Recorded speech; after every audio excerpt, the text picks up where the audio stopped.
Olha, quem já construiu ou reformou algum cômodo da casa vai entender bem o que eu vou falar agora. O orçamento de uma obra sempre acaba fugindo do nosso controle, né? Material insuficiente, má qualidade dos produtos e até mão de obra pouco qualificada tiram o sono da gente, enquanto aquela bagunça toda na casa e no nosso bolso não passa. Mas saiba que com planejamento e orientações eficientes, as coisas podem ser bem diferentes. Quem vai nos passar algumas dicas é o arquiteto Oswaldo II. Seja bem-vindo aqui ao nosso programa. Obrigada pela participação. Obrigado. O que é preciso a gente observar na hora, quem está aí observando o nosso programa também, está vendo o nosso programa, na hora que vai construir ou reformar a sua casa, o seu apartamento ou até o seu escritório? Quem vai iniciar uma obra ou reformar, o primeiro passo é o planejamento, o desenvolvimento do projeto arquitetônico. Então, inicia com a contratação de um profissional arquiteto que vai desenvolver um programa de necessidades, quais são as reais necessidades desse cliente e vai projetar, de acordo com essas necessidades, o ambiente mais confortável possível. Tem muita gente que não contrata arquiteto. Vou fazer uma reforma na minha casa, não vou contratar arquiteto. Ou mesmo estou construindo, comprei um novo apartamento, não preciso contratar arquiteto porque eu mesmo consigo lidar ali com a decoração, com a arquitetura, com o planejamento. O que pode acontecer com isso, essa pessoa que pensa dessa forma? Essa pessoa vai investir, né, um dinheiro muito maior do que inicialmente, contratando um arquiteto e principalmente vai ter um ambiente não de acordo com as suas necessidades. Um projeto arquitetônico, seja de um edifício, de uma casa ou de interiores, tem muitas questões técnicas, dimensões ergonômicas, dimensões do ser humano. Como, por exemplo, dá um exemplo pra gente, Oswaldo. A altura de um armário, a profundidade de um armário, um espaço para circulação. Tá, a altura de um armário, que dica que você daria? O que é importante observar? Numa cozinha, deixar no mínimo 60 centímetros entre a bancada e o armário superior.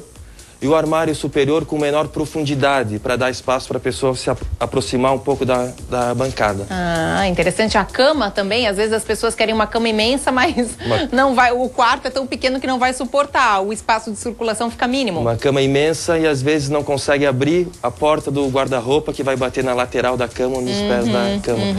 Um detalhe simples, principalmente em cozinhas, são os armários baixos, que geralmente se colocam portas de abrir por questões de custos, e não gavetas.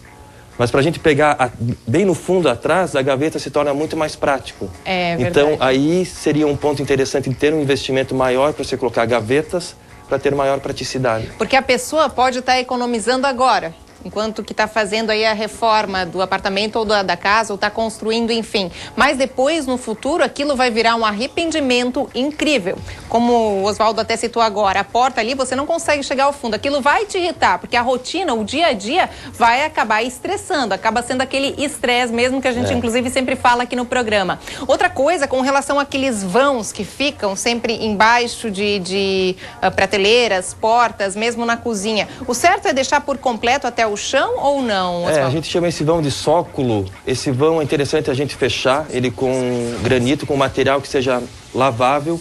Quando estiver passando uma vassoura, que esse elemento bata no sóculo e não machuque. Então tem que ser um elemento um pouco mais resistente. Gesso. O que é tendência em gesso hoje em dia? Antigamente eram aqueles gessos mega rebaixados, um pouco de gesso ali, uma diferença aqui, era meio que uma arquitetura, era uma obra de arte no teto. Hoje em dia é assim?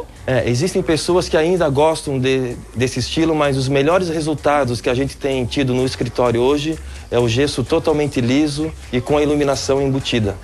E a iluminação é outro detalhe que a gente tem que se ater, porque assim, às vezes uma lâmpada mega moderna, depois você não vai saber trocar, vai ter que sempre chamar alguém. Essas dicas também são importantes, porque tem que pensar na beleza, mas também na praticidade. E na manutenção e no custo de manutenção também. Agora, a iluminação é um item importantíssimo em qualquer ambiente, seja comercial ou residencial. Você trouxe vários produtos aqui de iluminação, são lâmpadas mesmo, né? São que a gente lâmpadas. pode mostrar. Que lâmpadas que são essas e por que você trouxe essas lâmpadas pra gente, Oswaldo? Essas são lâmpadas não tão comuns, que a gente não compra em qualquer local, e cada uma delas tem um tipo de efeito. Vamos lá, essa aqui primeiro. Essa é uma AR111, é uma lâmpada de destaque, a gente pode colocar em cima de uma obra de arte, destacar um quadro. Isso é legal também fazer, porque o quadro fica muito mais bonito quando ele é iluminado. Sim, ela tem uma iluminação mais amarela, destaca as cores e é uma iluminação focada.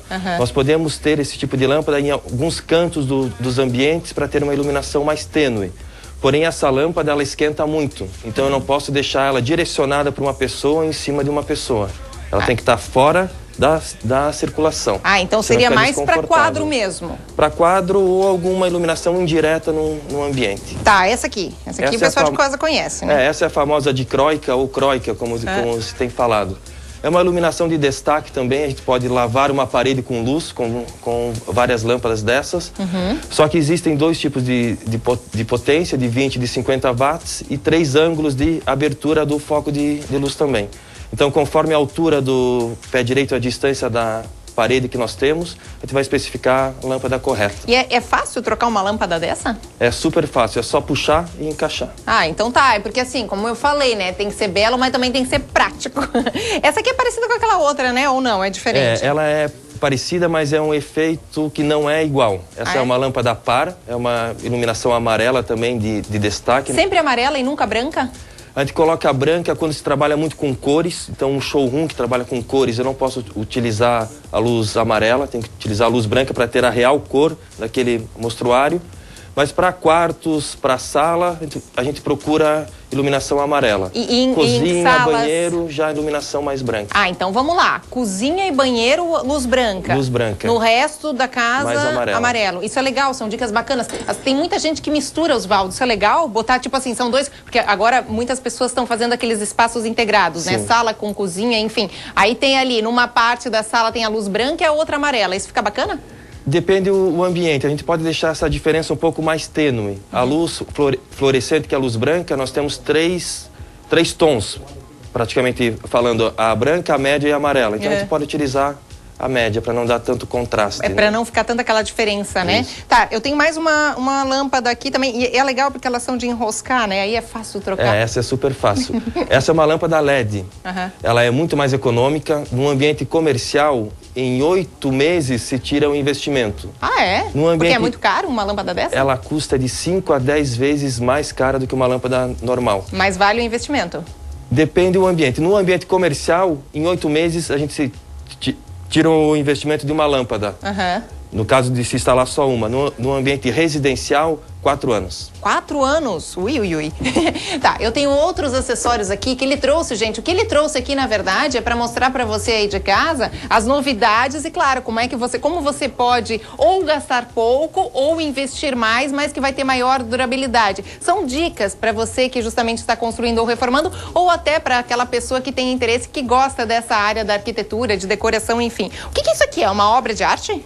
Nos nossos projetos, principalmente de interiores, ou quando nós estamos projetando uma casa ou um prédio, que já se pensa no apartamento e se pensa na arquitetura de interiores desse apartamento, a gente está procurando ter menos peças e peças com um valor estético maior.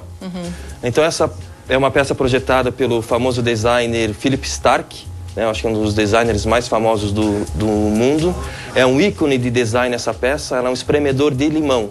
Isso aqui espreme limão? Espreme limão e já sai direto no copo que fica embaixo do tripé. Só que ela chegou num ícone... Mas pode deixar ali como decoração na cozinha, né? Ela chegou num ícone de design que ela tem talvez muito mais valor estético, né, do que funcional. Adorei, linda essa peça, então, muito bacana. Uma pessoa que decide ter essa peça de decoração em casa é uma pessoa que a gente já sabe que está mais voltada pro design. Que gosta disso, né? Mas é legal, o legal é justamente mesclar, porque daí não fica nem precisa guardar muitas coisas em armário, não precisa gastar muito com peças de decoração, porque já acaba sendo uma peça prática, útil e ao mesmo tempo decorativa. É um ambiente mais clean. Exatamente. Eu estou aqui com várias miniaturas também de sofás, almofadinhas, enfim, o que é isso? Nós trouxemos alguns itens de poltronas ou cadeiras voltadas ao design também, com a intenção de ter menos objetos, menos decoração em casa e objetos com um desenho melhor. Isso é a tendência? Mais apurado. É a tendência, nós termos menos coisas em casa, indo até para uma arquitetura mais minimalista. E aquilo que é útil, conforme a gente já mostrou, o espremedor de limão, acaba sendo decorativo também. Também. O que se torna ícone em design não é só o desenho, é o conforto. Essa é uma peça, é uma Barcelona projetada por Mies van der Rohe. em meados de 1940. Então já tem um bom tempo essa peça e nós olhamos ela em vários ambientes, vários lugares. E o legal é assim, é colocar o sofá que a pessoa tem e daí do lado esse tipo de poltrona ou aonde? De que forma? Essas peças de design tem que ser bem escolhido o local. Geralmente num eixo de circulação, num ponto focal, num ponto de destaque do ambiente, mas que crie o aconchego também. Linda essa aqui também, hein? Mega moderna. Essa Red Blue, mega moderna, mas foi feita em 1918. Também é um clássico do design, que nós entramos num ambiente que tem essa peça aqui, pode ter certeza que aquele ambiente foi muito bem projetado, muito bem pensado, tem história. Mesmo num clássico, num ambiente clássico, pode botar uma peça moderna como essa? Fica muito legal, dá mais destaque ainda. Fica mais bonito, né? Eu concordo com você, eu também acho isso aí. Eu gosto dos ambientes clássicos que tenham somente algumas peças que deem aquele destaque justamente que são as mais modernas. Essa poltrona aqui é um outro exemplo também que a gente pode ilustrar para você, mais uma vez citando o que o Oswaldo falou agora, né? Que as peças em si que são utilitárias no seu dia a dia acabam sendo a decoração e você não precisa investir tanto em produtos de decoração e mais. O seu ambiente vai ficar muito mais clean, o que é legal e que é tendência também nessa parte de arquitetura e decoração. Além dessas poltronas, você trouxe também pisos. Por que os pisos? A pessoa tem que ter um cuidado na hora de escolher o seu piso na casa? O que você indicaria para não depois sujar demais, manchar, enfim? Sim, eu trouxe duas peças, são duas cerâmicas, então não é nem um porcelanato, tá? Pra gente ver a diferença de uma cerâmica comum, normal, esmaltada, com brilho.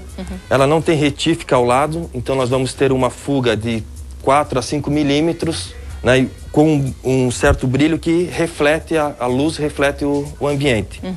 Mas nós temos a mesma opção dessa cerâmica, utilizar essa daqui.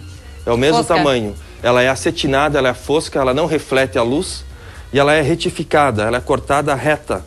Então nós vamos ter a mesma fuga que um porcelanato, o mesmo efeito de um porcelanato. E é mais barato? Ela é um pouco mais cara do que essa daqui. Mas em ambientes integrados, que é a tendência também, cada vez mais os ambientes estão se integrando, a cozinha não fica com cara de cozinha, o banheiro não fica com cara de banheiro, fica mais como uma área social. E tem que dividir os pisos, digamos assim, aqui por exemplo no nosso estúdio a gente tem um piso claro e logo depois vem o escuro. Tem que fazer essa delimitação nos ambientes também ou pode ser tudo um piso só? Pode ser tudo um piso só. Tem apartamentos que nós temos desde a sala, a cozinha, área de serviço, dependência de empregada, banheiro de serviço com o mesmo piso, seja porcelanato, seja cerâmica. E daí o que vai delimitar são os tapetes, as plantas... Os tapetes, a vegetação interna que nós podemos ter, as peças de decoração. Inclusive, se a gente coloca o mesmo piso, com o mesmo tamanho, não há necessidade de ter as soleiras de granito entre os ambientes. Mármore e granito no chão, você indica ou não? Foi usado bastante há um tempo atrás. Né? Marcou uma época. O problema é a manutenção e a recolocação desse mármore ou desse granito. É, porque depois mancha e aí, né? E o granito é um material natural. Se a gente quebrar alguma peça e for substituir daqui 5, 6 anos, por mais que seja assim o mesmo modelo, mas não vai ter a mesma cor, porque vai ser de outra jazida. Por isso é melhor dessa forma, uma cerâmica, um porcelanato. Uma cerâmica, um porcelanato, um piso vinílico. Sai ganhando, algo né? Assim, sai ganhando. Muito legal, Oswaldo. Obrigada pelas dicas aí pra gente. Você tem um apartamento pronto, decorado pra gente mostrar uma hora dessas? Temos alguns. Ah, legal. Vamos fazer. A gente adora essas dicas de decoração e a gente vai lá e mostra no apartamento mesmo, tá bom? Obrigada pela participação.